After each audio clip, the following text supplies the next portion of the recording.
Good evening, everyone. Welcome to Monday, January 25th, regular school board meeting. Before we begin the work of the district, let us stand for a moment of silence, followed by the Pledge of Allegiance.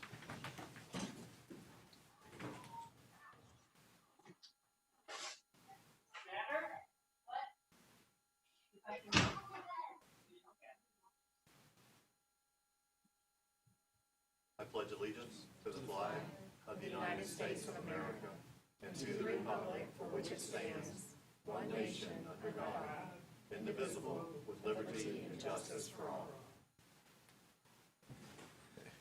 Before we begin, Dr. Burns. Yes, sir. I'm working from home today because I have a child with a pre-existing condition with COVID that we're working on getting well. He's doing much better. Very good. So Thanks. I'll be All the best. Superintendent.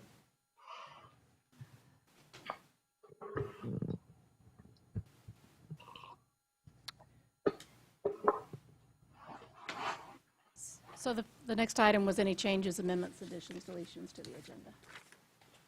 I'd just like to pull 9.03 for some informational type purposes before we vote on it.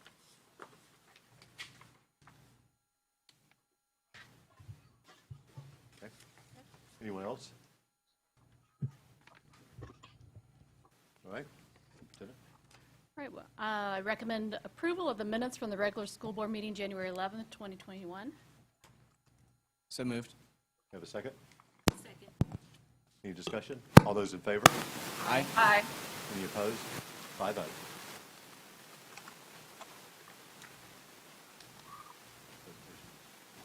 And we'll have Ms. Sherry Owens come forward for tonight's presentation.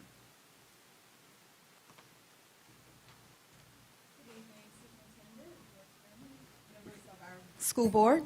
For the past 3 years, our school has partnered with Lake Square Mall to produce what has become a local holiday tradition, the Festival of Trees. And this is an event, for those who don't know, where schools are invited to decorate a Christmas tree, display it at the mall, welcome the public to come in and to view the displays, and then to bid on the trees. Now, if you've ever had the pleasure of going out to see these trees, I'm sure you will agree with me that they are beautifully and creatively decorated, often with themes from a favorite book or song, or with symbols that represent a club or organization or the school colors or mascot. They are really, really well done. And it's been a great way for us to showcase the artistic talent of our students. The trees and all of the ornaments are created by our students, and they go to the highest bidder. And the money raised comes back to the Education Foundation to provide grants that support arts programs in our schools. So today we have with us Jessica Krieger, I believe she's here, and Joshua Blake from Lake Square Mall with a special presentation from this year's event. So Jessica and Joshua, please come to the podium.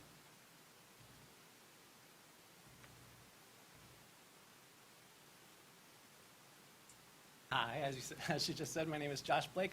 I'm Creative Arts Director. This is Jessica Krieger. She's our new Marketing Director at the Lake Square Mall. We are just so thankful to all the schools that participated this year. It was great to see all the decorations, the ornaments that they just put so much time and effort into. We're super, super thankful. We're honored to be the hosts of this event, and we're looking forward to many, many more in the future. Despite COVID and all the restrictions, we're still proud to be able to raise over $1,000 to give back, and we just want to say thank you to everybody and congratulations. Well done. We have the superintendent come receive the check. This way, I think.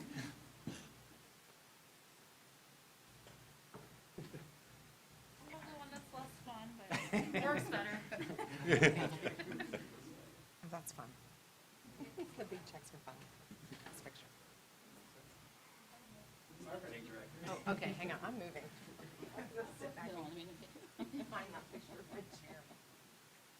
Oh, there's.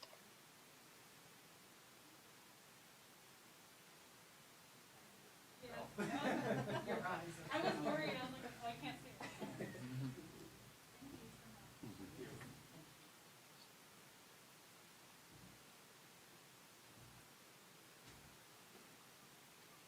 I just want to say thank you to Lake Square Mall, to Mir, and all you folks at Lake Square Mall that made this possible. And the tradition, it coincides that it was the first year of the superintendent's initiative for us to put arts in all of our elementary schools. and the money has been well spent for the benefit of our kids. So thank you very much. Well done. Okay, public input. So we have two cards. Dr. Tippett, I'm going to hold yours for when it's appropriate for the discussion. Mr. Yoakum. As you know, state your name. You have 3 minutes. And we Vance. started 2 minutes ago. Vance Yoakum, 12619 Milwaukee. I think all of you know by now that I'm now the chair of the audit committee, so I wanted to say a couple of things. We had a meeting a while back. I sent you all a memo listing some of the things that I suggest, and I'm still getting some feedback from some people, so we're going to probably discuss that at a future meeting. But I wanted to point out one of the things is that I think one of the issues that came up at the prior meeting, and I actually had to be kind of direct with the staff and asking a few questions, was the issue about whether the finance department has very strong control over what individual department heads do out there, whether it's schools or it's grant programs and so forth. And I had deja vu because I've worked in very large organizations, some like one with 40 manufacturing plants and others, and I saw a similar type of thing cropping up to what I'd seen in the past, which is that perhaps you need to develop some sort of a management training program to provide management and business control expertise, because in the past, I've been here long enough, and Mr. Johnson has too, that you've had some million-dollar screw-ups. I mean, one was in grants, another one was in construction contracts, and that partly it's because if the finance department that has the background in these types of procedures doesn't have director's overview on these departments, and they maybe don't have the skills to do that, that it would be helpful that you incorporate that maybe in your for training for APs and maybe the principals. Maybe it's too late for the principals, but sound business controls, analytics, how to develop metrics, and to identify problems and catch them, as opposed to having to wait for the auditor to catch them, is what I'm getting at. And so that would be my suggestion that I saw at that meeting. Thanks. Stand there for just 1 second. Vance, stay there for just a second. So I was going to save this for board member comments, but I'll go ahead since you're here and took the time to come with us. We all received an email from Vance that had some recommendations, and what I suggested is that his committee first vet those, and he shared with me, and it has been difficult when you have volunteers to bring them all together. I would like each of our board members, because this is very important, and Vance, I really do appreciate your spirit and what you are trying to do for the district. But it also is important then that those that are part of that committee, that they're there and that they are participating. And so at the next meeting, I would ask all board members to reach out to your respective appointee to have them. And available via, I'm not sure if you're still doing Zoom or if it's all in person or not. In person. Whatever the protocol is. Whatever the rules are that week. That week, that let's make sure we have them because his observations are extremely relevant and I think are worth that committee's decisions, not necessarily coming to us first. So that was my conversation with Vance earlier today. So I'm very grateful for your serving and Mr. Mathias is always very bashful when he gives me feedback. yes. Okay, thank you very much, Vance. Mr. Sudar is in the waiting room. Okay, we have one Zoom participant, Dr. Feltner, if you can allow him in. He is joining Okay. us now. Mr. Serdar? It'll be just a minute, I suppose.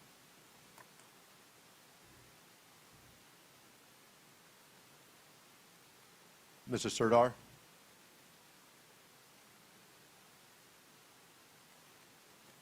Mr. Serdar?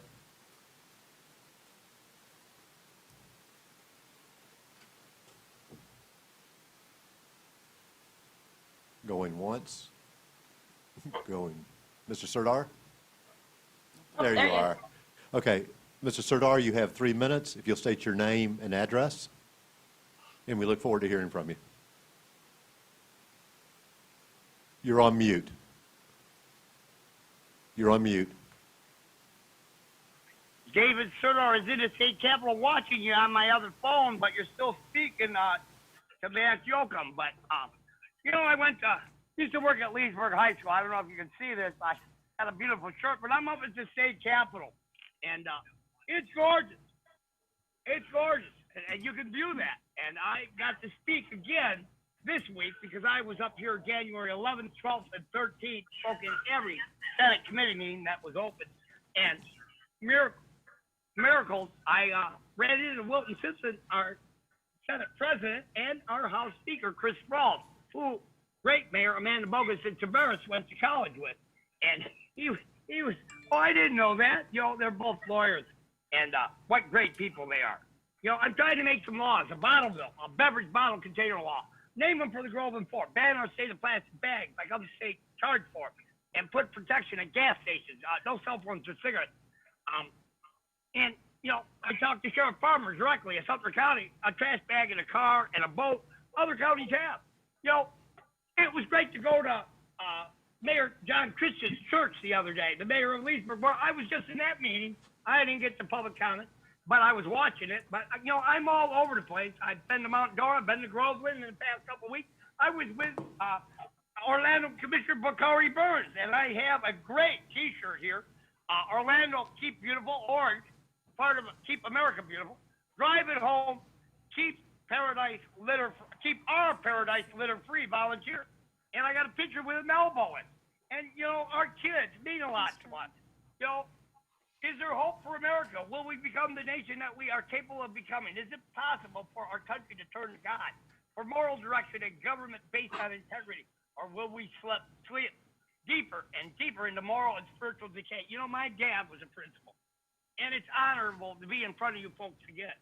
You're all the leaders. You're the elected officials. I know many of you. I've spoken here before, and wars are fought with weapons. They're won by men and women. It's the spirit of men and women that follow, and people that lead, like you, that gain the victory. I sure like my job back at Leesburg High School. I'm penniless. My car's got a tire with a leak. I like having fun, but nobody's helping me out, and I am worried about our kids' future. And I know you are too, but I'm trying to make laws. I was just with Keith Trudeau's aides. I have all his cards, and Wilton Simpson's policy advisor has asked me to call him, and I have. But things are very busy. The COVID's number one. We got a lot of problems in the state, but this too shall pass. We may have the Olympics. We have the Super Bowl at Tampa. I played a lot of sports. I just made a 2 on a par 3 the other day at Arlington Ridge. I've known a lot of golf courses. I'm trying to get this. Mr. Serdar, your time is up. Thanks so much. You drive careful. I'm not sure you said you were driving right now. If you are. No, I'm okay. I'm sitting. I don't drive. The sheriff knows everything. I got Okay, you be safe. Thank you very much. Thank you very much, sir. Have a good night. Okay, Superintendent? We have one more public input, but we're going to hold it for 11.01. That's you. We're gonna hold. No, we're holding you. Okay. Attorney report, anything tonight, Mr. Johnson? Just to report, this morning there was filed a lawsuit in circuit court against the school board for a former employee who claims to have been discriminated on the basis of her national origin. We've notified the insurance company. We're handling the case, and if there are any questions anybody have that they need to address any questions, answers to questions, please feel free to give me a call. I'll be happy to explain all the details. Thank you. Excuse me. Okay, Superintendent. We're moving to consent agenda, and I'm recommending approval of consent agenda items 8.01 to 9.02 and 9.04 to 10.04. Board, So moved. Second. any discussion? All those in favor say aye. Aye. Any opposed? by vote.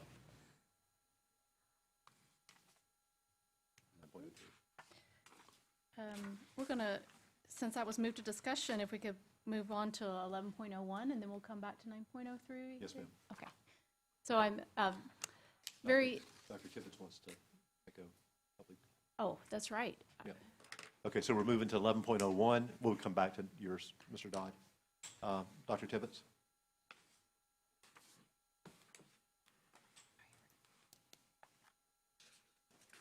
Good evening, Superintendent, Mr. Chairman, board members, both present and virtually. I'm not going to take 3 minutes. This is going to be really quick. Good, because we can't operate the clock. Seriously. Go right ahead. You have to deduct that interruption from my time. I was telling you, she couldn't operate the clock, so we're glad you told us that. I just want to comment on the proposal that's going to come to you tonight regarding the naming of the athletic field at Umatilla High School for John Westervelt. I stand here in strong support, but once again, I want to say to you, it is unfortunate that we have a policy that does not recognize people while they're still here. We have to wait until they're dead to say, good job, well done. Obviously, the people from Umatilla, from the Kiwanis Club to Boosters Club to former teachers and administrators, were so impacted by this man. And it's wonderful that at this point in time, this proposal is coming before you, and I would strongly urge you to approve it. But as you do, think strongly about the future and how we can fix having people to have to wait and not be present for the adulation they deserve. Thank you. Thank you, Doctor. Right now, Superintendent. All right. Thank you, Dr. Tibbetts. And with that item, we have here tonight Thomas Gertz, the principal of Umatilla High School, and our principal from Umatilla Elementary School, who is doing double duty tonight. She's also the president of the Umatilla Kiwanis Club. She's here, Diane Dwyer, and Mr. Skip Babb. So I'll ask you to come and with your presentation.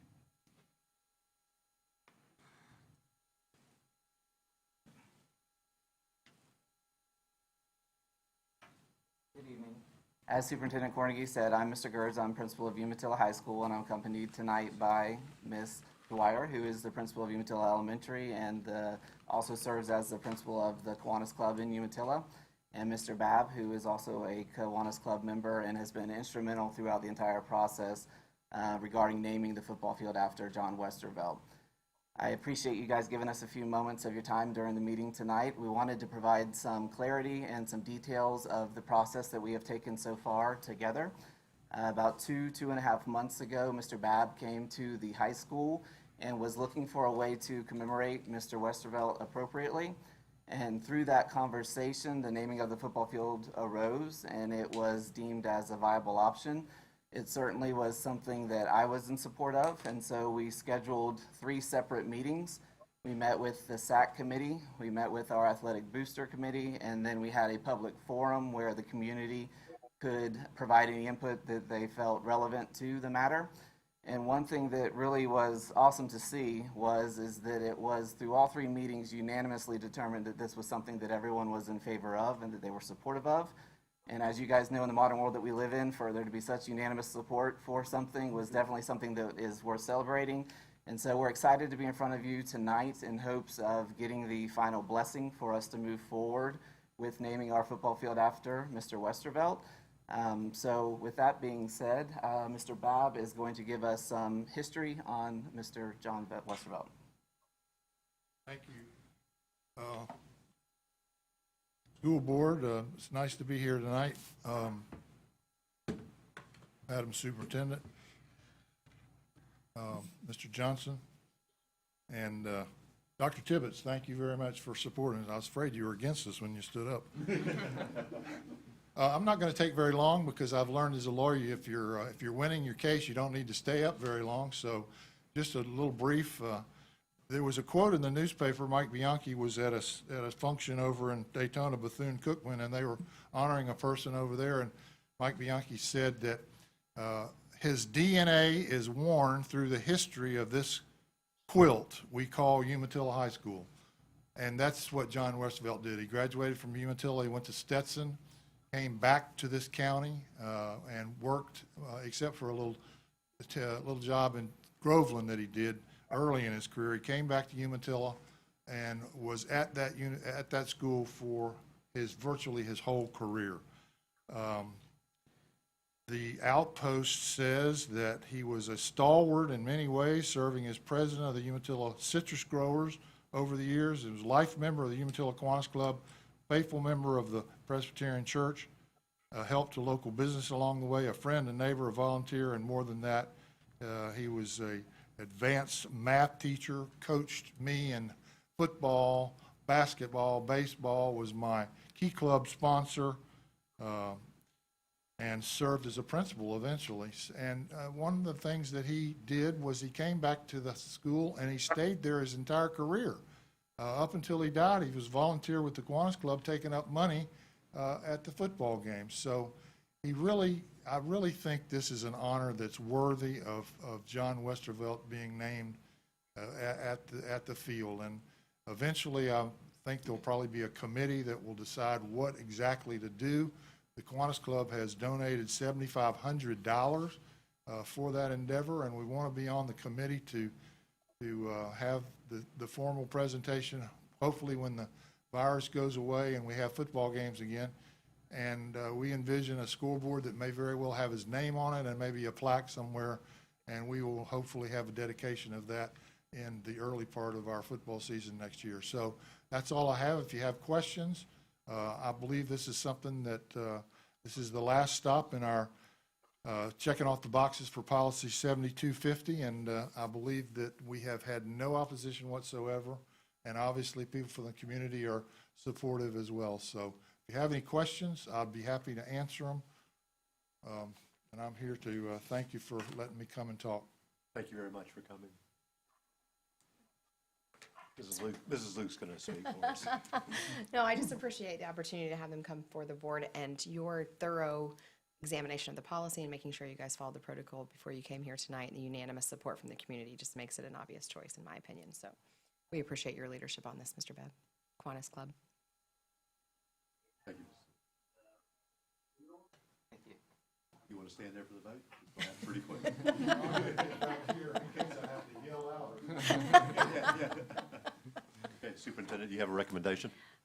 I recommend that we approve item 11.01, the naming of the football field at Umatilla High School after Mr. John Westervelt. Do I have a motion? Mm-hmm. Mrs. Luke? Yes, sir. Second. Okay. Any discussion? All those in favor? Aye. Any opposed? 5-0.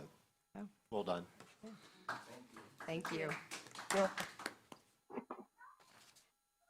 we're back to 9.03. Mr. Dodd. Oh, yes, thank you. So I had asked for this one to just come for some information, because I think when I read the board docs background on it, I walked away with some misconceptions of some things, and I'm not sure if anybody else had those same misconceptions, and so if they did, I wanted to make sure that we had those clarified. But the first was that I initially thought that this was, based on the detail there, that this is an existing position, and while the job description is out there and does exist, there's currently nobody in it. That this is a dormant position on our staffing plan, and therefore the creation of this position will really be a new director position. And the fiscal impact had tripped me up just a little bit too, because when we approved another item tonight, it was 10.02, which is a grant that funds this position, but really I think it's a partial funding there. The grant provides about $60,700 for the salary, another $17,000 and so for the benefits. That's obviously not enough to make a whole director's salary, and so my understanding is this year we're going to use Title II funding to make up the difference. My concern, and I just wanted to kind of throw this one out there as the district and you all begin to craft the staffing plan for next year, is that if we don't fund this through grants, I'd rather not see instructional positions be sacrificed to fund this one. I think there was some talk initially about not filling some of the program assistant positions in the curriculum department that would get the funding back. And so I'd rather not see directors funded at the expense of instructional. So perhaps you'll be able to come up with some creative ways to make that happen. I think the other piece that I'm still a little confused on is the supervisory responsibilities, because it appears many of our job descriptions, we throw in maybe some common language used in many of them, but this person wouldn't actually be supervising any employees, from my understanding, right? I'm just clarifying that point. Are they working primarily with teachers or with principals? And Dr. Feltner is with us, as well as Ms. Calcroft, and I've asked them to give you more information about the position. All right. I thought this was Ms. Sellis's work. Nope, this would come out of, this person would report directly to Ms. Cockcroft in the instruction and assessment. Okay, maybe I'm confused. Is this not having to do with the South Lake hospital? Okay, explain please, because I got information on the South Lake hospital stuff. So this is 9.03 deals with a position of Director of Professional Development. It is a job that partners with a grant, that the grant asks for us to look at data more carefully and be more systematic about how we're training on it. And so we've written the grant. The grant calls for a person. That's part of the requirement of the grant. And so that's what this position is. So, wait, it's 9.03? Yes. 9.03. But it says a nursing assistant program coordinator. Oh, it says revised job description, Director of Professional Learning, Curriculum Instruction and Assessment. Okay, I see my problem. I apologize. It's all right. You might have an old agenda. It was an old agenda. I was thinking the same thing. I might be able to answer that one too, but I'm going to need a little more information on it. So, Mr. Dodd, in regards to your questions, we can certainly look at different, definitely have some funding abilities through Title II and through some other possibilities. So that I think that is we can definitely look at that. The other piece that you asked about was supervisory. And so we have not yet gotten that far down the road in terms of thinking about if there would be any supervisory roles. We did not say that there was not going to be any at this time. We hadn't had that discussion yet. So I think depending on how the role plays out, I think Ms. Cockcroft might be able to speak to that a little more. But as we think about this job being in professional learning, it could have some shared responsibility when it comes to supervisory. We're still kind of looking at that. Amy, I don't know if you have anything else to add to that. No, that's exactly right. And at this point, with the grant requirements, there would be no supervisory roles. But as it rolled forward with Title II and the implications of monitoring all the professional learning, there possibly could be. So when we approve job descriptions like this, if there is no supervisory role at the establishment of the position, then why do we need to put in the job description that they do have supervisory responsibilities? I guess I only ask this question because I think it gets a little confusing. And I remember back when we were doing the job descriptions for the manager positions in CIA, I was having trouble understanding what the reporting relationships would be, and because they have supervisory responsibilities. But then when we were approving that job description, Dr. Feltner, you had explained that these don't supervise people; they supervise processes, and so the job description just sounds like they're supervising people, and so. Do we have other language typically that we could use in that sort of situation, or? I think I may have to defer to Mr. Farnsworth a little bit, but I think in the director job description, most of them have that same language. And so it's kind of like a generic language that's put in all director positions. I don't know, Amy, if you looked at that, or if Mr. Farnsworth can speak to that. I'd have to look at some more to compare, but we don't typically tailor them to each specific one. We kind of use a general statement for the level of position. That is the typical section that goes into any director job description. And I think, if I understand correctly, this just being there allows some flexibility based on what Ms. Cockcroft was saying as it moves forward and is funded by other sources also. Okay. So we're going to leave it there in case they do this in the future. But so I guess before we establish reporting relationships, we typically approve the organizational chart every year. Is that right? So we would, so we as a board would decide whether or not to approve the superintendent's recommendation on what that structure would look like if these people add responsibilities. Okay. But I also share Mr. Dodd's concern that we create a position, that the funding source, we need to have it in place, not at the expense of our instructional. So we'll be talking about that. Thank you. All right. And so, I mean, that doesn't hold up tonight's approval of job description. It's just when the staffing plan were to come back later in the spring, right? That's where, That's correct. that's where we decide that. That is So I just wanted to throw it out there early enough so that way y'all can kind of be creative with the funding. Well done. All right. Thank you. Mr. Chairman, Yes, ma'am. if I may, I too had some confusion when I first read that. And I would just like to go on record as concurring with Mr. Dodd. I certainly would not want to see any kind of instructional funding be taken and placed on this position that was created with grant money. I just don't believe that would be appropriate. So please keep those things in mind as we move forward, if perhaps we don't have a clear funding source through grant money.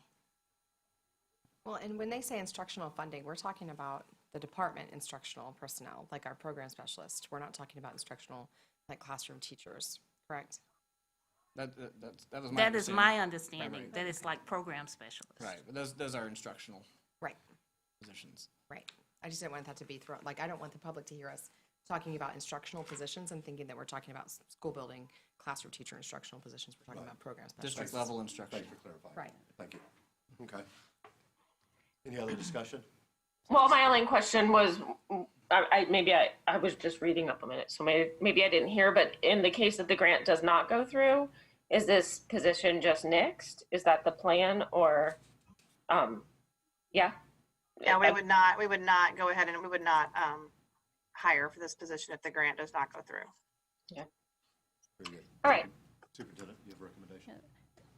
Just before I do, just to reiterate the funding source, the state, through CARES Act funding, they get different pots of money, and then they push them out to the district. So this was one that just kind of came on its own, saying that you're now eligible to receive these funds that will support the district in the use of the development of common assessments and training and professional learning, working with leaders and teachers about common assessments.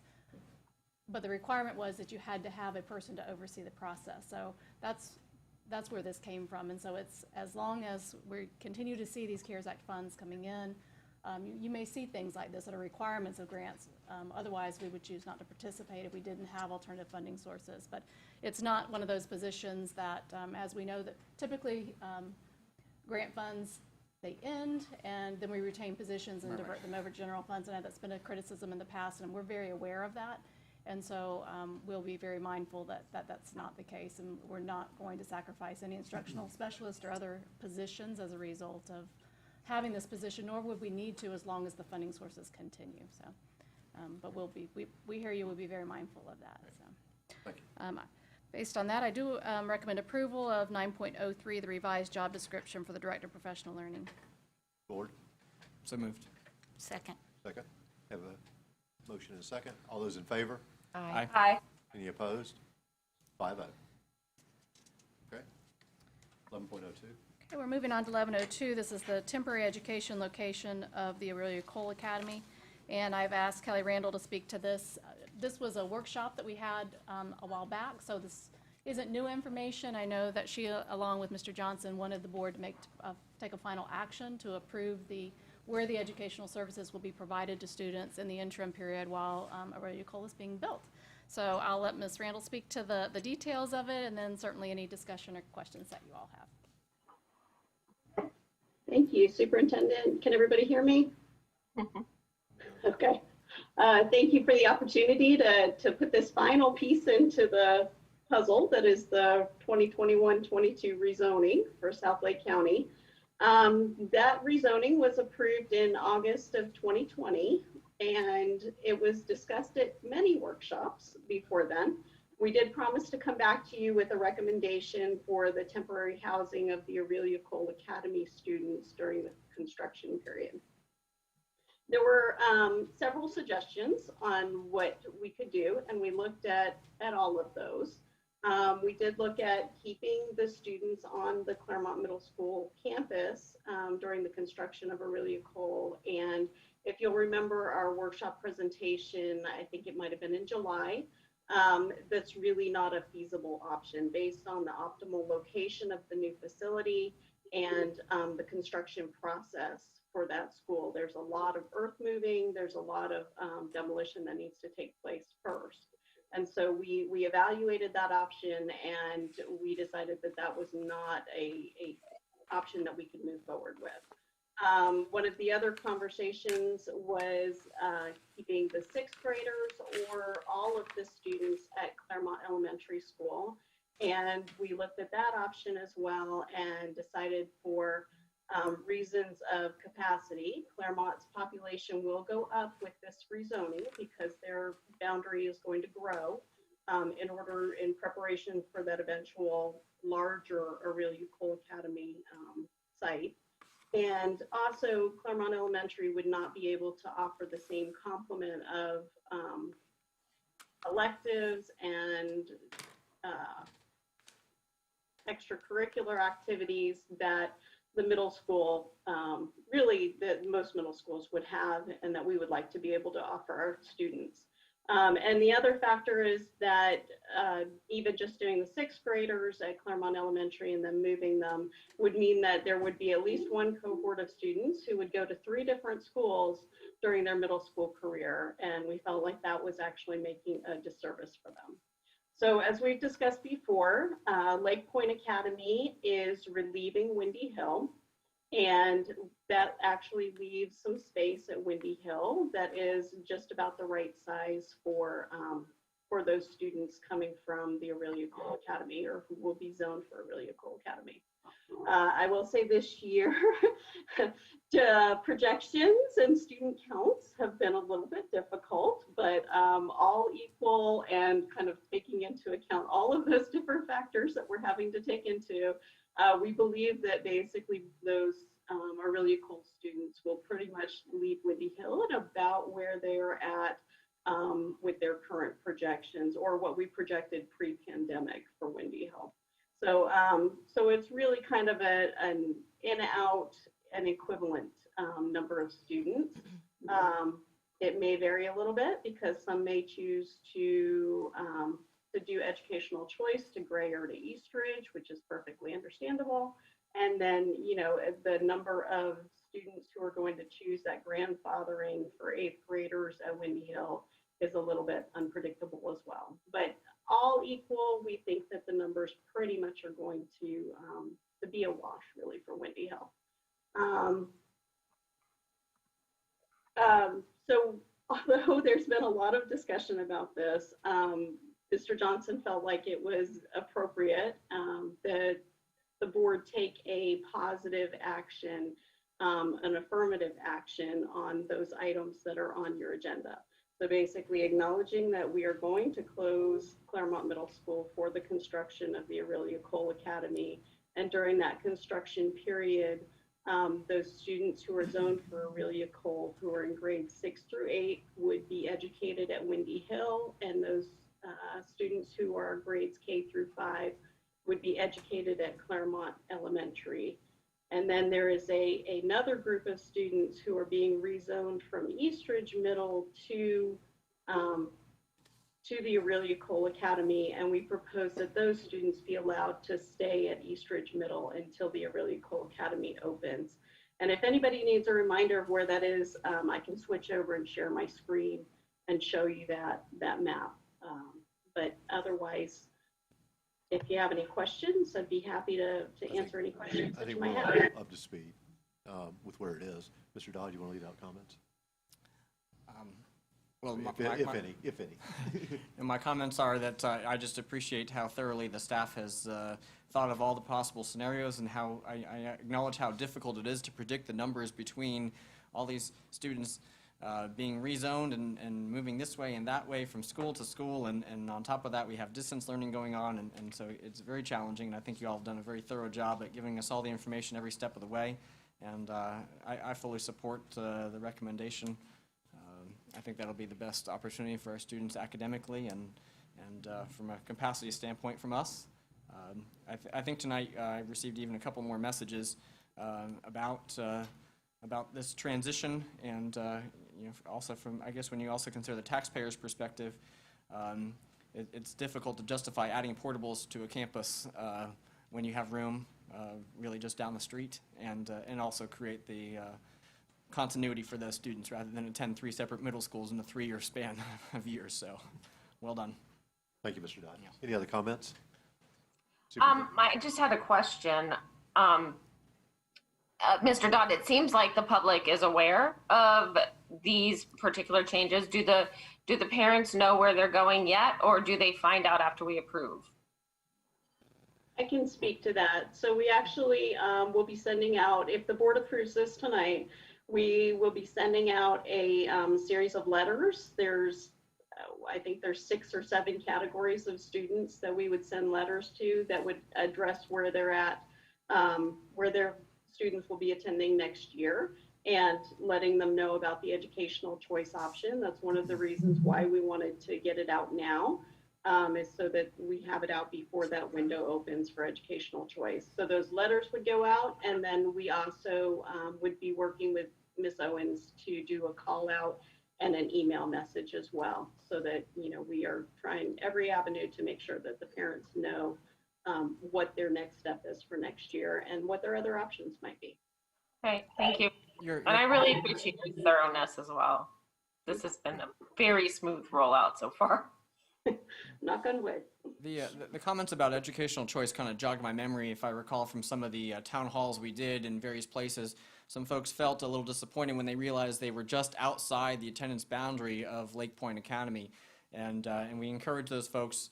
Educational choice, that we don't anticipate this school will be filled in their first couple of years. So I don't know if there's any sort of kind of extra little plug or reminder that would be appropriate to add in there for folks that are interested and that are able to provide their own transportation for that opportunity. But I just recall some of those comments from our town halls. Good comment. Superintendent? I'll just mention as well, over the past couple of weeks, Mr. Farnsworth has been working with the faculty staff at Claremont Middle to make an easy transition for them. If you have any questions about them, he can give you an update on where we are with that, but he's handled that very well, and I think they have been informed and they're being well taken care of. I can assure you that. So, okay. You have a recommendation? Yes, I recommend approval of 11.02 temporary education locations for Arroyo Cole Academy zone students. Have a motion? So moved. Second? Second. Any more discussion? All those in favor? Aye. Any opposed? 5-0. Okay. Thank you, Board. Superintendent, 11.03. So the next item is my annual performance evaluation. As you know, my contract says that every year I will work with the board chair or his or her designee to develop the instrument. It's been the consistently same instrument since the beginning, although the student performance indicators have been changed and the scoring system has changed just at board feedback from year to year. There were 2 particular performance indicators that you'll recall this past year when we waived these because the data wasn't available, that we don't anticipate that the data will again be available this year, and so we needed some revisions to that. And Ms. Luke was very gracious. She worked with me a lot of time, and so thank you for your time on this as we kind of thought through the student performance indicators that we felt were most relevant. And I don't know if you want to say anything about our discussions and where we landed, but I'll be asking for your approval of that instrument as required tonight. When we were looking through these, just so you guys know, if I don't look at you guys, it's just the mirror thing, just so you guys know again. Anyway, when we were speaking about these, one of the biggest, I think, obstacles that we faced was ensuring that we didn't get caught up in a coronavirus cause. And I know we wouldn't put any of our employees in a position where their salary would be decreased based on something that was out of their control. And so when we were looking at some of the student performance indicators like the test scores that we know we won't have available, or well, I shouldn't say we won't have available, hopefully we won't be using in an evaluation manner for any of our instructional personnel. And we may or may not have them available depending on what happens for the remainder of the school year. So it was more important for us to find something that we could really drill in on and that we know that the district has been aware of and focused towards. So when we looked at Algebra One being a gatekeeper, and that was an area that our scores seem to really struggle, our students seem to struggle, and when we get into the high school 9, 12 grades. And we talked about all of that when we were looking at the data set as a whole, just so you guys know, kindergarten through 12th grade. It was a various instruments, various assessments. Do we use baseline, mid-year, end-year LBAs? Do we have those for everything? Do we have IXL? We have all of these different components that we're considering for our students. And even when we were talking about we kind of started simmering through some options for remediation, but then when we speak about remediation or intervention for students, we also consider, are they coming, are they available, are they online, are they face-to-face, and all of these things that are out of our control. And so we thought the best would be to narrow the scope into a specific criteria, like Algebra One, for instance, for this year, just so you guys know, that's where Algebra One came from, that we felt we would have the data, that it would be reliable data, and that it would tell us a picture of not only just where our students were, but where our efforts were. Were they fruitful? Were they not fruitful, based on some of the things that we put in place with CARES Act funding and how we've been able to mainstream some of that money for remediation and for preparing students for that assessment. So the other indicator I feel like that we really struggled with and spent some time on was the mental health liaison component. And when we were speaking about that, we were talking about initially unintended consequences in evaluation and things that get monitored. And so one of the positive things about considering what our mental health liaisons are, how many students we've been able to reach, would be even then showing the public and the tax dollars that we have spent on those allocated people and resources, that this would be the benefit of that they could see that. And as well, it would show the efforts of the district that have been grand in the last year. I frankly believe that Lake County Schools is leading the charge with mental health and our approach since that tragedy and all the funding came into play, and then our taxpayers stepping up to the plate. So I thought it would be a good place for us to showcase, but there was a lot of data, again, to sift through. Like, what do you want to use? Are we using the number of students, the number of sessions? And the last thing that we wanted to do was to put a more burden on collecting data that we weren't collecting already on all of the people that would be collecting the data. So the ones that you saw as a result of that were those discussions, just to kind of give you some background, or how can we reasonably show that the district and the superintendent are making progress towards these 5 student performance indicators within a global pandemic. And so the last one that I'll speak to that just popped into my mind was the use of data for the teacher retention.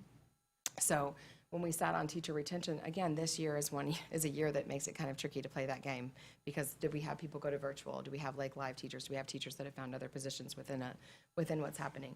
And so we talked about how stabilizing data would be important, and this is a conversation we can even consider after the pandemic, in my opinion.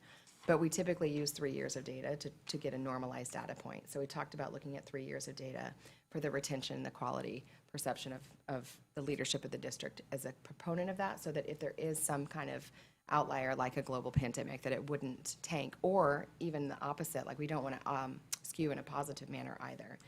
So the last thing I want to mention is that we spoke about, when you read the indicators, it's that she's met her goals or that she's made reasonable progress towards meeting those goals. And I think that you'll be able to find that, hopefully, and if the answer is no, then that would be something that we would need to come back for. So that's where we are. That's kind of where we landed, and we wanted to come and bring them to you guys for discussion. So. Y'all are looking at me. Am I supposed to start? No, whoever wants to start. Whoever. Well, I appreciate your initiative and leadership on this. It sounds like there were a lot of very complicated variables to consider when you look at something as complex as this, with all the unpredictable circumstances of the world. I did have a couple clarifications on the performance objectives, perhaps, that you might be able to share. And first is for me to understand the Algebra One, and I mentioned to the superintendent the other day that I think this is a fantastic area to focus on. I remember being just floored when I saw the data, district data for the first time, and I saw the disparity at middle school Algebra One versus high school Algebra One. I thought, oh my goodness, this is a big struggle for. It's a big I mean, deal. if you're not getting Algebra One checked off in middle school, the chances of passing in high school are Severely declining. severely. Yeah, that's right. So I appreciate that focus. So is this monitoring all students taking Algebra 1 in high school, or just those using, I'm confused, the district monitoring tools for intervention and remediation? Is that a subset of this high school group, or is that everybody? So we could not determine whether or not all students were actually benefiting from ALEX, because if you remember, that was one of the tools that we talked about with CARES Act funding that we were able to purchase for them to utilize. And so we're looking at the students who are actually part of that remediation group that are using ALEX as a remediation tool. The other tool that we're actually going to have the data for is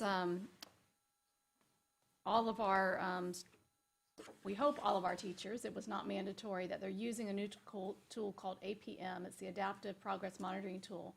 It was provided to school districts for use by the state, and it is it's aligned to Algebra 1 EOCs, FSA.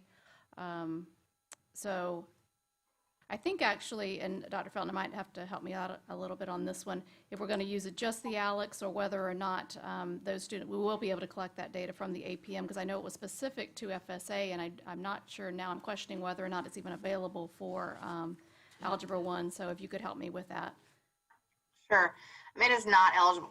So APM is not available for Algebra 1. We do have the mid-year data from our own LSAs that does have an Algebra 1 test, but APM would not be able to be used for that. It's not available. It was so we would look the at LSAs ALEX. that I should have been referring to, yeah. Okay. Yeah. As I was talking, I'm like, that's not right. It's not APM. You knew. Because You knew what it was. because it doesn't test EOCs. I remember I remember now, yes. yeah. So Okay. it would be this ALEX thing and the LSAs? And LSAs are the two data points we have where we have a baseline and we'll have an end of the year to be able to measure progress.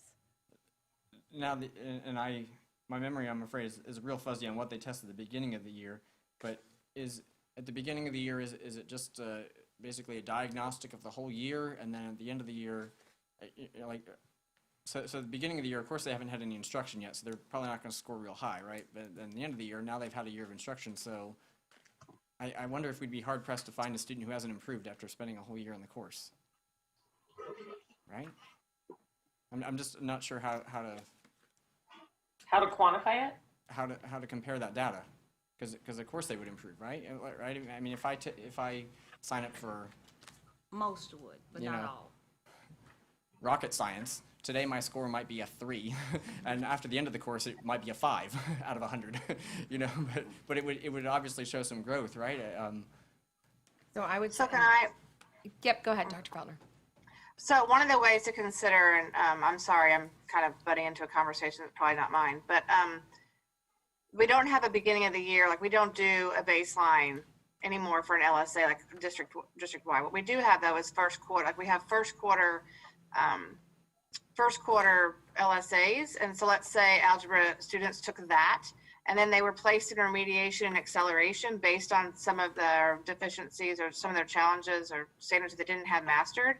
And then you would track that piece, I think, as a way that you might consider doing that, and whether they were on ALEX or whether they were just getting remediation and intervention. Because if I'm right, this deals with intervention and remediation, correct? Yes. That's the way it Okay. reads. So that might be a way. And then, so I think you'll see, I think we'll have to look at multiple data points, especially with this year, because we have a block schedule, and then we've got, so it's kind of a little bit tricky, but I think you could look at it that way. And ALEX, of course, we just approved last board meeting, so it's not even really in the hands of people quite. We're just now getting it in there. So, but looking at people who've taken advantage of some intervention and acceleration time, specifically addressing algebra standards. So the first quarter LSA, does that just assess the first quarter content, or is that? Yes, it does. So we're going to use potentially just We the have- first quarter content. Well, that was just an example. You could do the first quarter, you could do the mid-year, and then when they get, then they would, then kids would go under remediation acceleration. Then we have third quarter, and then all along we have an ALEX. If people are on ALEX, we do have a progress monitoring on ALEX. And let me jump in here too, because this was the conversation that we were having around the K-12 spectrum. And it just became like, what are we going to look at? What is there even to look at? And so defining what we're going to look at in Algebra 1, I think we're still working on that, if I'm being 100% honest with you. But it was very clear from the conversation that we couldn't do this for the entire K-12 spectrum. So it was, where can we focus? Like, should we focus third grade reading? Should we focus on fifth grade, eighth grade, 10th grade? Like, what should be our area where we can figure out what this data point can be that will give us some real feedback? And so that's where we landed on Algebra One. And I think that conversation now is what? And it's trying not again to give more work to Dr. Veltner or Mr. Farnsworth or even people to collect data that's not already there. So it's what can we do with the data that we have?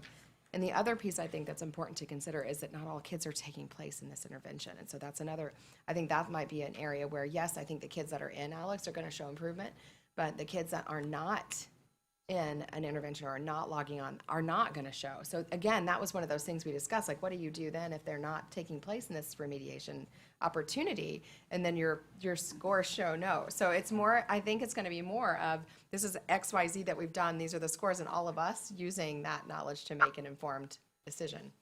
Yeah, no, I like the idea of Algebra One. I'm not going to. I hear you. That's a great one. And I think with you, I just struggle on how do you properly capture that and get some data that you can use, allows us to that you can use.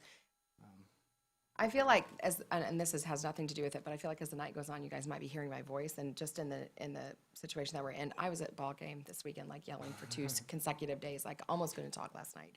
So I am not sick. I just wanted everybody to know that. As I'm talking, I'm like, my voice is getting rougher and rougher. So anyway. Okay. Does the fact that kids, like, we're only looking at algebra for this year, right? Like, because like my son didn't take, or he took algebra last year, but he didn't have to take the OC, so now he can take the geometry one this year. We're not looking at those, right? We just want one clean data. Yeah. Yes. Okay. Yes. Okay. And let me ask, and you may know this, Superintendent, but Dr. Feltner might as well. We have the Algebra One scores from last year because we did have the kids take them. I just got Jensen's score. The EOC? Yeah, the EOC. So we have some of that. How did they EOC? You have an algebra EOC score for me? Yeah, we took it. Wasn't school closed? I took it in I don't November. think I have an algebra EOC score for my daughter. And she just took the geometry EOC last week. I thought, okay, so I could be, I'm going to check my data point now on Skyward, but I'm pretty sure she took it in November. They gave it like maybe it was an optional that you could take it. There was. Okay. It was optional. It was an option for students to take. They also Okay. the geometry just didn't do it option, everywhere. but it was an option. Okay. Yeah. So that's another data point. Oh, I think she told me she had to wait till spring to take it. Maybe. Jensen already took it. Oh, okay. All right. Superintendent, you have a recommendation? Oh, you guys Actually, Oh, I have a question. You need to back up a little bit because Going back to the algebra, I do have a question. Do we know if the Algebra One students are going to have the EOC this year? We don't know that. We do not know. However, it's been made pretty clear that they are going to test. Okay. We're still hopeful that there might be some changes in Tallahassee with that decision, but our hope is that if they're going to test, that it not be held against them. It kind of be a hold harmless year. But the commissioner has said that yes, students will take the FSA, they will take their EOCs, that we're going to continue with those assessments. So,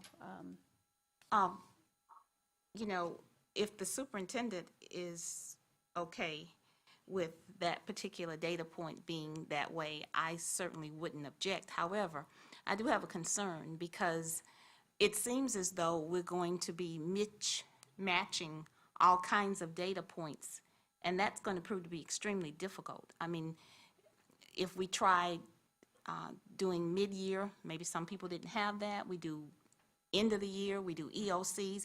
I think we do need to have something that's concise. Otherwise, I think it's very unfair because given a particular school or a particular group of students, we may be comparing apples to oranges within the same group. That concerns me when you're talking about being able to measure progress, whereas it relates to someone's performance. It just doesn't seem, and it's no one's fault. And certainly, Mrs. Luke, I appreciate your hard work. And I trust you to do that because I know how involved you were with the new evaluation instrument we got for the teachers a few years ago. But it just seems that we've got a lot of unknowns, and it would be very hard for the 5 of us to independently look at that, we might each interpret it a different way. And I just don't know how fair that is in the end if you've got 5 subjective people coming to a conclusion. Just food for thought. And I think too, we need to consider the population, like, we can continue to talk about this too, just so you guys know, but even like talking about the EOC and the remediation opportunities, I mean, I still am interested to see the percentage of students that will test. The ones that are, how are we gonna test students that are on Lake Live that have to be in person and all of those factors too? So even defining a population, but I also don't want it to seem contrived, like that we're trying to carve out, you know what I'm saying? So it's like, it's very convoluted at this point. And so it was bringing it forward as a part of the evaluation, knowing it's in her contract as a part of the package. But I think we still have to define that, the indicator for Algebra 1 or for. And I do also have a question about the mental health aspect. If I read it correctly and understood it, it seems as though, I know there was a change from the Baker Acting to students who've actually engaged in time with the mental health therapist. I don't know how many years we've had that, but do we have baseline data that we do? Okay. We do. Okay. There was a number of data points that was brought forward by Dr. Landry several months ago, and that was one of the ones, and that was, we used her presentation as we went through to look at what was the most relevant data that we already had available to us that would show kind of what is the benefit of those, the positions and the services, and how are we meeting the needs of those kids, and that was the, that one is an easier data set to collect than the Algebra one. We felt good about that one. That was one that was like, I mean, that's one we want to see, we want to hear about. I mean, that was my favorite one, just not to have preference. But we will have to look at available data and see how we're actually going to determine that. And as she said, we don't have all the answers to that one here today, but we just know it's something that we absolutely need to focus on. That, and there were options. I think that was another piece, is that they felt like there were options out there for that we could develop something that would be, I don't know what the right statistical word to use, but we would have viable options to use. And I think on this one you were smart to measure something positive versus, we've seen and had some conversations over the years on the school improvement plans when a school might put in there their target is to reduce the number of referrals or suspensions, and then suddenly you're like, oh, no suspensions this year. That doesn't mean behavior improved. They just stopped suspending the kids so their school improvement goal would be met. So well done on that strategy. I've got a question on one of the others too, if could, and that's the number 3, the number of students earning industry certification or advanced credit. I thought maybe instead of a number of students, should we use like a percentage of their, like, I mean, if we have 1,000 fewer kids and only 5 fewer industry certifications, then this, you come up short. But clearly, if you got 1,000 fewer kids and only 5 fewer industry certifications, then you succeeded, right? So, or vice versa the other way. You know, if you get a whole bunch more kids, you should have a whole bunch more certifications. We didn't spend a lot of time talking about that one. That was one of the more easier ones to capture, so that's perfect, yeah. And this is one where I was surprised on our ranking across the state that really just a few points here will be a big jump in the rankings for us compared to other districts. I think this is a good area to focus on. For sure. And that was what I think was like, yes, let's keep going. So that's great, yeah. It's a good one for us. Yeah. Yeah, and we'll have that information for this year, actually, for last year's data as part of our mid-year workshop. We'll be looking at some data. So some good stuff to share with that on February the 18th on that workshop. If we're moving on a little, I wanted to ask about the teacher retention point, which you guys said was, you know, I would suspect there would be that we had a fair number of retirees early, you know, because of COVID, right? And I was wondering if this year, instead of that sort of a point, would we want to look at 3rd grade reading? Because we at least have iReady, which I know we don't love, but I think it gives us a reading level. Would that be, I mean, it's just an idea. Well, and you know, I love the 3rd grade reading law. So much. So you know, Dr. Burns, I think I had a similar struggle. Well, not necessarily with 3rd grade reading. I started brainstorming all these other things that it'd be worth measuring at that and worth looking at this or that, you know, and equity, I know, is a big focus of the district now, and we're doing a lot of work on it. What could you measure with that? Or, well, actually, when you compare our elementary reading scores against middle school scores, that's a different ballgame. Our elementary is practically in the upper quartile of the state, whereas the middle school is in the middle of the state. So, I mean, if you're focusing on that, then maybe you'd focus on the middle school instead. And you know, suddenly I had 12 of these written down. So, I don't know. I think it's. I think the teacher retention piece I was thinking of that one.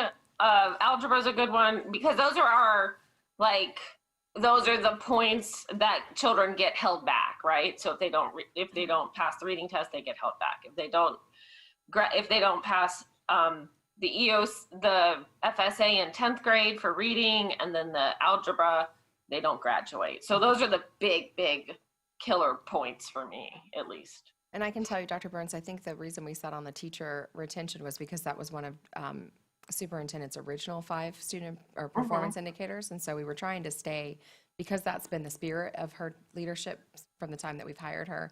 We didn't want to deviate due to the pandemic. We didn't want to deviate from those professional goals for our organization. But won't they be quite off this year?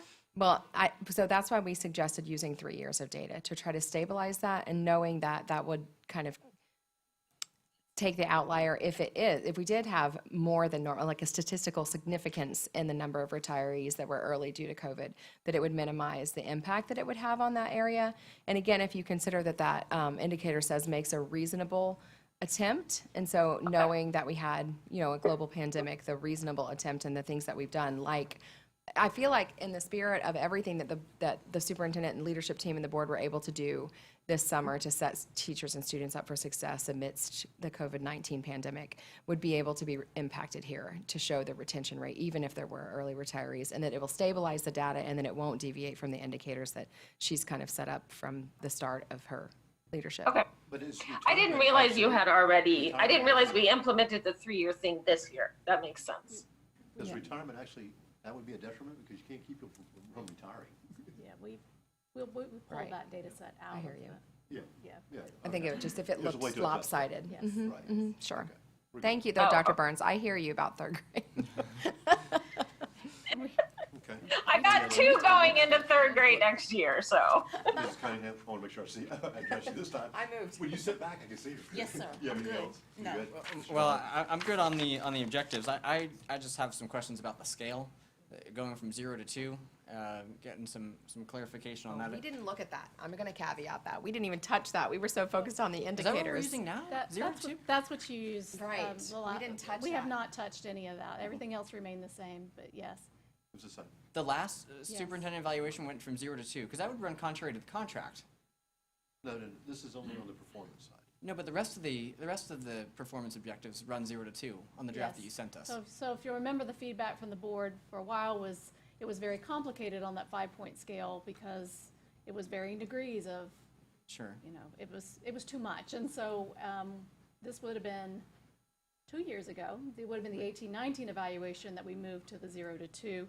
Kind of eliminated some of the concerns of the board in terms of the completion of the rating. So yes, this would be the second time that you would have completed using that particular You're confident we scale. did a 0 to 2 before? I don't remember that. I think I remember a lot of things. So, because that would run contrary to the contract, because the contract spells out if you get a 4, it's this bonus, a 3 is this bonus, so on and so forth, right? So that would be new. Why we couldn't No, have it produced. said that last year, but you specifically passed a provision that allowed you to continue to use it because of the virus. Right, last year we didn't do it because we Before just that- carried over. Before last year, it was built into the contract. That's right. And this year, because that language is impossible to coordinate those two things together, we've taken it out of the contract and put it, and rely completely on the evaluation instrument instead.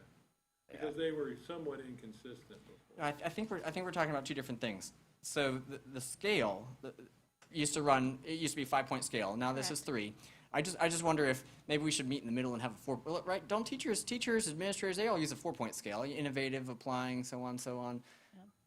Oh God, let's not use those words. Okay, well, we expected of our teachers and administrators. So, well, They're so insulting. okay, well, The needs It goes into improvement 4, is though. like, Highly effective, effective. That's Right, right. the end. So my concern on this is that this scale doesn't distinguish good superintendents from great superintendents. Because if you are just meeting expectations, you get the highest score, right? And we have a superintendent who's shown us considerably time and time again that she exceeds expectations, and this doesn't show that. This just says if you're average, you get the highest score. I don't mind that. I'm sorry? I don't mind that adjustment. Like, I don't. She's Add agreeing with. another column. As long as we don't have to go back to Make it 4 5, points. 4 points. scale. I'm okay going to 4 points. 4-point scale. I think I'm the one who pushed for 2 or 3 Just separate points. meets and 3 right exceeds. now. Have those two And separate. But if columns. that's too simple, I just felt like 5 had too many choices because it was like, did she do her job? Did she really, really do her job? That's right. Her job? Well, we have 3 now, so y'all saying add 1 more column? That's to right. that? Separate meets and exceeds. Have those 2 separate columns so we can distinguish goodness from greatness. Okay. That's fine with me. You know, because the way this is working, that is, the board member could put 8 needs improvement down, and she still gets the maximum bonus. 8 needs improvement is not maximum bonus for me. I don't disagree with that. Of course, that's moot because she won't get 8 of those to begin with, but I'm just Right. just saying. Yeah, Goes back to the transparency piece. That's right. Wait a minute, do we have a conflict between, what were we talking about next? Yeah, I mean, Yes. the numbers that are in here for the scores are based upon a rating from 0 to 2. You can't change those numbers and not change the scale for how the compensation's gonna be paid. Can we make them match? Probably. Can we just do Yeah, a ratio or It's going to something? require that it's all going to have to be redone, which it's your document. We'll do whatever. Should be easy math, and just bring it back next time, right? Can we do that? It's not a complicated fix, but it's something you gotta go Right. through and make sure it's consistent with what's in the contract. That's why I'm so convinced that we didn't do 0 to 2 before, because it's in the contract. I forgot about 0 to 2 too, also. But it's been 2 years. Yeah, it has. I'll pull them back up. None of this changed. The columns didn't change, the scoring, other than Right. to match what's now in the contract, and those indicators, we made no other changes to the We document. didn't. We didn't even speak about how you would score them. We just tried to figure out what are we going to score? I see. What are we capturing here this year? So, Okay. but I'm open to it. It makes Well, sense. So we're gonna table Mr. this. Chairman, how we're coming back, the scoring for the student performance objectives is remaining the same. That's what we're talking about. I'm good with that, because You're that's just talk- quantitative. No. Yes or You're no? talking about the The- superintendent's performance, the part 1 of it. It'll have to change on both of them, but the dollar amounts associated don't change don't at change. all. None of that, the totals don't change. The number of points per column will change, and so we'll have to redo that. That- And then redo But the performance indicators, that could be the 2-point scale. Up to 2, because that's quantitative. It's just yes or no, really. It's when you get into the leadership, more subjective sort of things. They're calling those on the student performance something else anyway, Mr. Dodd. Yeah. So it's not a 0 to 2. You're right, it's a yes or no. Right. So should we have a yes or no section? No. I think we've already got it. I'm good the way it's written for that part. For which part? For the student, for the For the the student 5 performance performance section. objectives we just looked at. You're okay with it staying the 2 points, or Right. 0 to Right. 2-point scale? Because that's really just a yes or no. Were graduation rates 90%, yes or no, sort of Okay. thing. But the The others, you would like a. Separate a meets and fourth column. exceeds. Got it. The meets or exceeds will be 2 columns. Okay. that would make it, That's go 2 columns. that's right, because that would make a total So of you'll 4 have columns. 4 columns. 4 columns for the for leadership. the- 4. right. Yeah, Okay. got it. Okay. So we're not gonna do anything with this. We're gonna pull We're gonna that table one. this, Yep. right? Yes. Why don't you just Can I have table it a to the motion? next meeting, make sure it comes back up. Excuse me. Right. You'll table it to the next Yeah, meeting. can we have a motion to table it to the next meeting? Chairman, I motion that we table item number 11.03 for the next regular board meeting, Regular or special board meeting? regular or special board meeting. To be And precise. 11.04? You can do it to the next. 11.03. And 4. Yeah. And Because we can't do the 11.04. contract until And Are we so not far, going to yeah. talk about 4? I told my schedule. Because just the numbers, I don't. this moves over to the numbers, but the total Right. stays the same. Can you fix the numbers? But you got to fix the numbers tonight, right? Yeah, he has to approve 4? fix the scale also. If we're doing this, I want to make sure that. Well, then shouldn't we just go ahead, shouldn't we discuss it and see if there's any other changes to Oh, yeah. 11.0? Yeah. For right now, let's just talk about 11.03. Okay, Do I have a motion to table? yeah, please, I'm motioning. to Second. allow. All those in favor? Aye. Aye.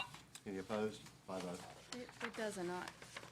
That change doesn't impact this, because if you'll recall, we took that out, the reference to the total scale, so that because every year we've modified it somewhat, and you're right, it was in conflict with the contract, and so that part actually came out. So there's no reference in here any longer to the total, it just references the 2 sections and the total amount, rather than trying to separate it out and having to change it every year, so that the contract doesn't have to come back every year either.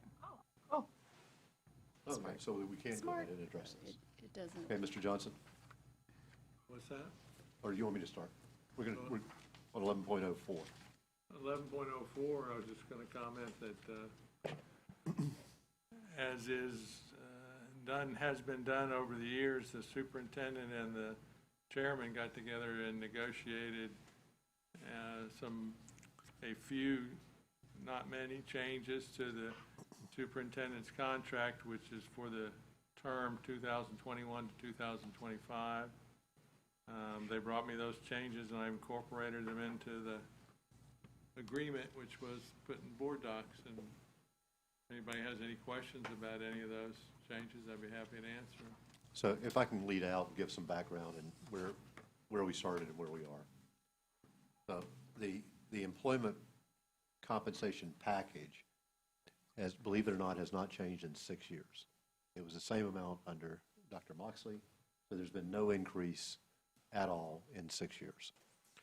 So we began to look at, and when I approached the superintendent, I expected there would be some concern over not getting an increase for 4 years. And right out of the bat, she told me, I do not want to raise. I'm concerned about the district, I'm concerned about the finances. That made life a lot easier, just telling you. So then we just got into some language. And I didn't think that it was fair that we would have a contract for another 4 years with no expectation of any increase. So I played with some numbers, and we came to an agreement that we would add a 1% increase after next year, not this year. So that everything stays the same as it was last year, this year. The year after would be a 1% for the next 4 consecutive years. In consideration of that, there was a $2,400 annual expense that the superintendent was given. We pulled that out, and so we've eliminated that $2,400 a month. So basically where we are in 4 years at a 1% increase would mean $7,917 additional dollars. That's total of those years. The 2,400 times the 4 years is $10,000. So, right, or 2,500, I'm sorry. Is that right, 25? 24. 2,400. I screwed up the math again. Is that $10,000? So it's a negative revenue change. 9,600. 9,600, not 10,000, 96. So we have still a net saving to the district at the completion of this contract, and a reduction to the superintendent. So that's kind of minor.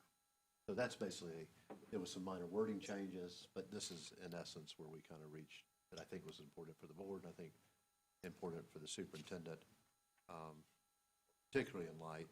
It's always great when a leader says, I'm more concerned about the district than trying to negotiate a pay increase. That was impressive to me.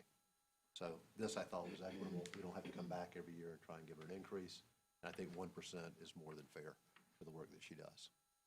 Yeah. I want to support that 100%, given especially the work she has done this year has been exemplary. I've been blown away. And we gave a 2%, we were able this year to give a 2% raise to, I think, everyone in the district. So I think a 1% raise for our superintendent would be very reasonable, especially considering the exceptional job she's done this year. You want to comment to it? I agree. Okay. So I don't think that unless there's any other comments, we can approve this though, right? Or do we have to table it? Which one now? Excuse me? Which are you approving? 1104. 1104, the contract. Because the performance part is a separate document anyway. Yes, Yes. we actually intentionally separated the two. Yeah, so That was they're very separate. forward-thinking of you. Yes, Yes. see, I was recalling the previous contract where it was Yeah. so tied together. Yeah, that was I- the other kind of major thing. Yeah, very We've smart. separated that. That's So- right, that's right. So, I just went and reread that so we paragraph. when I can saw you approve did this that. contract and move forward. Yes. So with absolute admiration for our superintendent, I would like for a motion that we approve this employment agreement for the years 21-22 to 2021 to 2025. So moved. Do you have a second? I'll second. Yeah. All those in favor? Aye. Aye. Any opposed? 5-0. Okay. Thank you. Superintendent Board? All right, just a couple of things in closing tonight. Going back to our earlier item in regards to the naming rights guide, and with some input from Dr. Tibbetts and staff, I did send you a final draft of the naming rights and sponsorship guide. In a previous workshop, it was the pleasure of the board that this document come to you all first before it went to a committee to establish some parameters. I think at the time, the conversation was that you all were going to establish the parameters. I just took the liberties to went ahead and did that. And so what I'm recommending is that we go ahead, if we have all your appointees named, I think we're still missing a few that Natalie needs. Go ahead and let's get the committee together, have them review the guide, this draft, and then bring the recommendations of the committee to the board before the board approves a final copy of this. I don't know if there's any other input that the board wants to have in terms of establishing parameters, or whether you feel like they're pretty clearly defined as a result of the guide that's already available. That way the committee can make those final changes, bring it to you, you approve the final guide, and then we'll move forward with any policy revisions or anything that the committee and the board might want to discuss. I thought it was amazing work. Yeah. That first draft, amazing. It really set the stage for some great committee work moving forward. Thank you. Amazing. Are we good moving forward with Yes. the committee? And then if you haven't given Natalie your appointee's name, if you would do that, we'll get the committees together. Mr. Feltner, our Executive Regional Director for Region 1, has offered to chair the committee, and so I'm very grateful for his leadership in stepping up to do this work. This will be new work for us, but we've got some great people to help us out, right, Dr. Tibbetts? I am close on my appointee. I reached out and still waiting for a confirmation back, but. Who are you missing, Natalie? Do you know? I just got confirmation from mine. Okay. Okay. And then that can get scheduled pretty much straight away. Right. I just Okay. want to remind everyone that we look forward to Thursday night to name our Teacher of the Year. So we'll be gathering virtually for the most part, with some of us together with our 3 finalists. So congratulations to all of our Teachers of the Year, and good luck to our 3 finalists. I'm just looking through my notes. There's we did launch the Let's Talk program just due to this meeting's gone a little longer, Sherry. So we'll save that. I know she's going to give us some highlights of that. And just want to thank everybody for all the help and support we got on last Tuesday for our vaccinations. It went extremely well, and I just want to thank this amazing staff that came together, and it was so well organized. Ms. Cunningham was there most of the day with us volunteering, and it was, I think she'll agree, it went really well, and people left very, very grateful. So I just want to thank everybody for coming together to make that happen, especially our Lake Emergency Management and our Department of Health to help make sure that was a reality. We're getting ready to finalize plans for round 2 of that. So we don't have a date set for that yet, but it'll be forthcoming. I do have a few letters of condolence that I'd like to mention. Walter Winters, he's the father of Missy Isbell, which is the secretary in their C&I department. So condolences to Missy and her family. Also, Donald Lee Parsons, who's the father of Julie Summerlin, our administrative coordinator for choice and charters. Condolences to Julie and her family. Terry Vaughn passed away as a bus monitor in our transportation department. Paul Frauenhofer was a bowling coach at Lake Mineola High School, and we lost him, as well as Robin Neal, who recently retired as our project manager for Medicaid, also passed away recently. So our condolences to her family.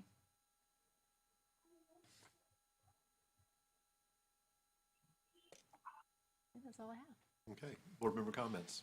Dr. Burns? Okay. I just saw the news thing about the news release about the Let's Talk, and I thought that was really cool that we're going to have, it's a website that allows people to just go to our Lake County Schools website and access the expert in the field, whoever that person is. And I think that's just a great idea. I love it. Anything that can bring more transparency and communication between our teachers and our faculty and the parents and constituents. That's the word I was looking for. That's fabulous. So I wanted to say props for that. I did want to say a condolence for Mr. Malarski, who's from Leesburg High School. I didn't have him, but I did see several of my friends comment that they had him, and he was one of those teachers that touched people's hearts, and I wanted to just send my condolences. I wanted to rave about the fact that the superintendent, I don't know everybody who was involved, maybe Mr. Matthias was involved. I know County Commissioner Sean Parks was involved. The fact that you all could negotiate to get these shots for our highest risk employees, it's just such a big deal. I mean, I'm so excited that we will be able to both prevent infections in the general community with those people that we could get, and that they won't get sick either. So that's just a remarkable work that you guys have done. And the fact that I know it was a challenge. I know this was hard because I've dealt with my parents and the Lake County Health Department, and it is not easy to get an appointment. So I just really appreciate everyone who put that together. I think it's enormous, and I can't wait until we can possibly get some more of our staff vaccinated. I also wanted to just briefly touch on the fact that the virus variants have been in the news a lot lately, and it looks to me that at this point, Moderna is saying that their vaccine will work against the variants, which is excellent. We don't really have a way of testing for variants here in the U.S. We don't really test for them. You have to sequence them. I mean, we can, but we just don't. And so what I'm watching for is any like class that all of a sudden has like a ton of kids that are sick or anything like that. And I'm not seeing anything like that yet. So we are keeping an eye on the numbers. We're quarantining. We're continuing to wear masks and do all of our protective stuff. And that's what we can do. And other than that, I don't think they're a huge worry at this point. So, and yep, that's all I had to say. Thank you. So thank you. Mr. Dodd? We'll probably hear 5 raves as we go down the line about this vaccination thing, but I am incredibly thankful for your persistence, Superintendent, on seeing this happen. I know that having the help of the County Commission didn't hurt, and it's moments like that where I'm just incredibly proud to be part of this district, to see that we have leadership just fighting so hard for our employees, so I think that's incredible. It's also nice to see, Mr. Matthias, your letter. I don't know how many of those words were your own versus having some help, but it gained a lot of traction in the news outlets, and that's just another one of those moments where people look at it and look at that kind of stuff and see how we're fighting for our employees, and it's wonderful. I hope the state responds with some good news. And the other bit of the other item I'd like to comment on was big thanks for item 10.03 tonight. That's a grant that funded materials for LLI, which my experience on that intervention system has been incredibly positive. And so I'm really pleased the district has found a way to bring that to more schools across the district. So well done. Thank you for that. Thank you. Ms. Cunningham? I won't repeat about the vaccine, but it was a great day. It was very nice. I've received a lot of emails and comments from people who were able and fortunate enough to get the vaccine on that day. I have also gotten a lot of feedback from the public. I received several emails, and I should have mentioned it at the last board meeting, but a lot of our employees have actually sent me emails expressing their gratitude for their raises. And this was administrative as well as instructional and non-instructional. So I think there are a lot of people out there in our employment channel that are appreciative and do recognize that the superintendent and the board is working very hard to make sure that they are taken care of. And one of my personal goals is to visit each school, and I've had an opportunity now to visit several. And I just want to mention, I realize that Claremont Elementary is closing, but I was extremely impressed with their art department. They have an art teacher that was recruited from New York City, and she still has some of her ties there. And one of the projects that she's involved in is that a piano is painted by students and a teacher, and then it goes to be a real instrument in some kind of facility. And they actually have a piano at Claremont Elementary, which they are in the process of painting. It's quite an interesting project. So if you have an opportunity and you're in the neighborhood, I'm sure they would welcome you stopping by to see it. And I think that's it. Well done.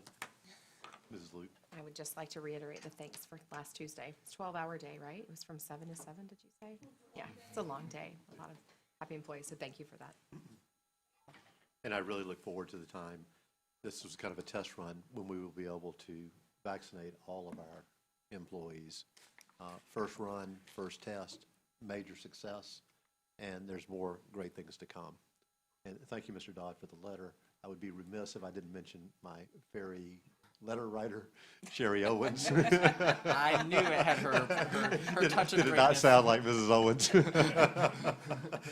and I edited it. I didn't change it. Well But done, she's well done. always there for us, and I'm grateful to have you and grateful for the work that you do. I want to thank Mr. Yoakum again for coming here, for being committed to the audit committee.